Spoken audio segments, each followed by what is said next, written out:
अस्सलाम वालेकुम दोस्तों, क्या आप जानते हैं कि कुरान पाक में एक ऐसी कौम का जिक्र मौजूद है जो क़यामत के करीब ज़ाहिर होगी। एक ऐसी कौम जिसके बारे में सुनकर लोग खौफज़दा हो जाते हैं। जी हाँ, आज हम बात कर रहे हैं याजूज माजूज की। ये एक बहुत अहम और ईमान अफरोज़ इस्लामी वाक़या है। वीडियो आखिर तक ज़रूर देखें। दोस्तों, कुरान पाक में सूर अल कहफ में हज़रत दुल्करनैन का वाक़या बयान हुआ है। वो एक नेक और ताकतवर बादशाह थे। जब वो एक इलाके में पहुंचे तो वहां के लोगों ने इनसे शिकायत की। उन्होंने कहा, याजूज माजूज एक बहुत फितना फैलाने वाली कौम है।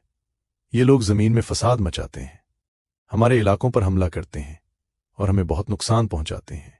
लोगों ने हजरत जुल्करनैन से कहा, क्या आप हमारे और उनके दरमियान एक दीवार बना सकते हैं? तब हजरत जुल्करनैन ने एक अजीम दीवार तामीर करवाई। ये दीवार लोहे और पिघले हुए तांबे से बनाई गई थी, इतनी मजबूत कि याजूज माजूज उसे पार न कर सके। कुरान पाक में आया है कि वो ना उस पर चढ़ सके और ना उसमें सुराख कर सके। ये अल्लाह ताला की एक अजीम निशानी थी। दोस्तों, अहादीस में आया है कि क़यामत के करीब एक वक्त आएगा जब ये दीवार टूट जाएगी और याजूज माजूज बाहर निकल आएंगे।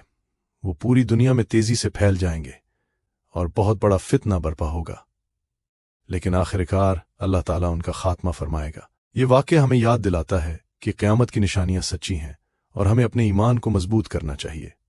अगर आपको ये वीडियो पसंद आई तो लाइक करें और चैनल को सब्सक्राइब जरूर करें।